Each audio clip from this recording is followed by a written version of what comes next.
여러분 안녕하세요. 시카고 예수사랑교회 황선웅 목사입니다. 오늘도 말씀을 먹고 살고 변화되는 하루 되시길 소망합니다. 5월 3일 금요일 말씀으로 여는 아침입니다.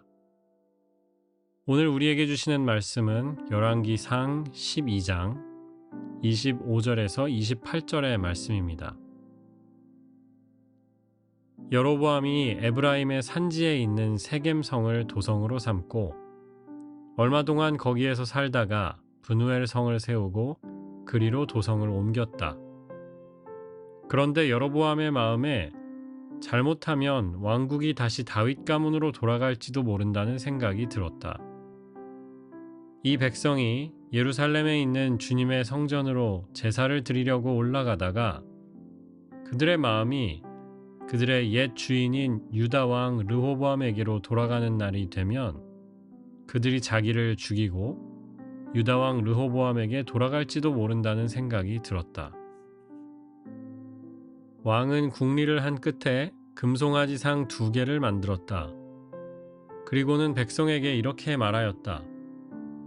예루살렘으로 올라가는 일은 너희에게는 너무 번거로운 일이다. 이스라엘 백성들아, 너희를 이집트에서 구해주신 신이 여기에 계신다. 주님의 백성에게 주시는 주님의 말씀입니다. 하나님께 감사드립니다. 이제 이스라엘은 두 나라가 되었고요. 앞으로는 이 열왕기의 기록 가운데 남왕국 유다의 기록, 또 북왕국 이스라엘의 기록이 번갈아가면서 나옵니다. 오늘 말씀은 북왕국에 관한 공식적인 첫 기록이라고 할 수 있고요. 여로보암은 처음 왕이 되고 새 왕들이 보통 하는 일을 합니다. 수도를 정했습니다. 세겜이라는 도시였죠. 사마리아였고요. 성을 새로 지었습니다. 여기까지는 일반적인 일인데요. 26절에 이런 말씀이 나옵니다. 갑자기 여로보암이 자기 마음에 독백을 해요. 잘못하면 왕국이 다시 다윗 가문에게 돌아갈지도 모른다는 생각이 들었다는 거죠. 그 이유가 제시되는데 성전이 없었기 때문이었다고 합니다. 구약의 율법에 보면 이스라엘 즉 유대인들이 지켜야 할 3가지 명절을 얘기하시면서 최소한 이 3명절에는 예루살렘 성전에 와서 하나님 앞에 너희를 보여야 한다고 규정합니다. 여로보암 입장에서 생각해 보면 자기 백성들이 최소한 1년에 3번은 예루살렘에 또 성전에 가야 한다는 거죠. 여기서 걱정이 생겼습니다. 혹시 내 백성들이 예루살렘에 가서 자꾸 예배를 드리고 성전에 들락날락 하다 보면 원래 그 남왕국 유다를 그리워하는 마음이 생기지는 않을까?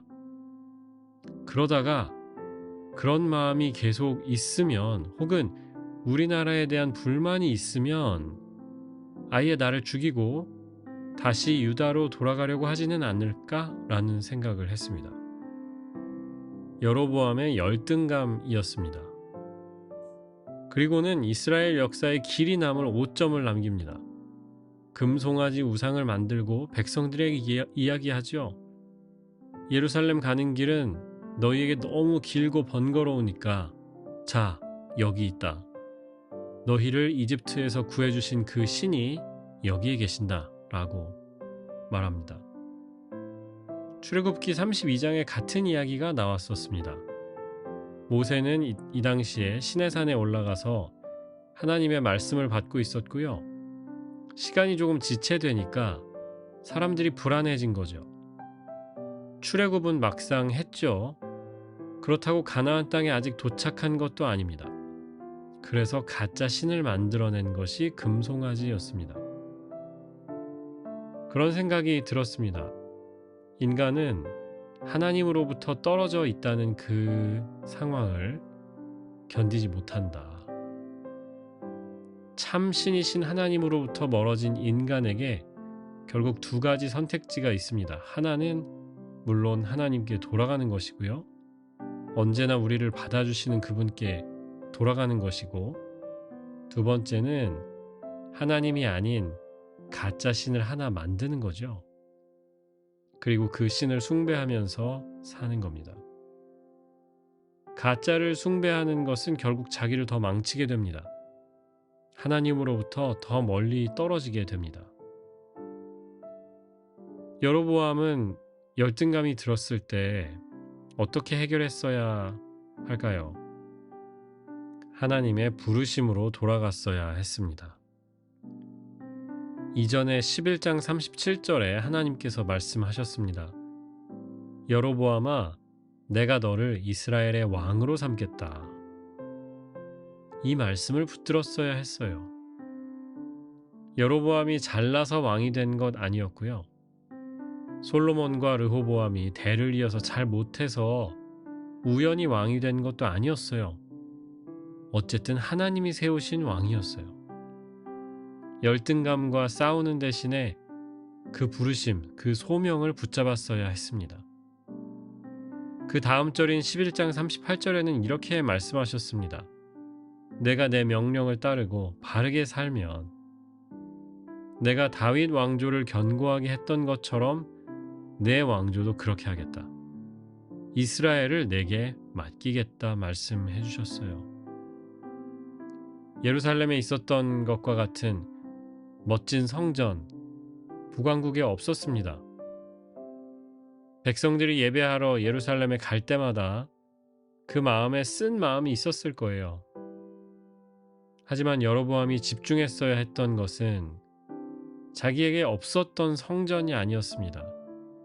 자기에게 분명히 있었던 하나님의 부르심이었습니다. 여러분은 언제 열등감을 느끼시나요? 혹은 언제 열등감을 느껴보셨나요? 부르심을 바라보는 여러분 되시길 주님의 이름으로 축복합니다. 기도하겠습니다. 하나님 감사합니다. 우리에게 없는 것을 바라보면서 조급해하지 않고 이미 우리에게 주신 여러 가지를 기억하면서 감사하는 저희가 되게 하여 주시옵소서. 좋은 선택을 하는 하루들이 되기 원합니다. 하나님을 기쁘시게 하는 하루가 되기를 원합니다. 주님과 가까이 걸으면서 주님과 교제하는 하루가 되기 원합니다. 우리의 삶을 복되게 하시고 하나님의 음성으로 또 하나님의 은혜로 우리 가운데 내려 주옵소서. 예수님의 이름으로 기도합니다. 아멘.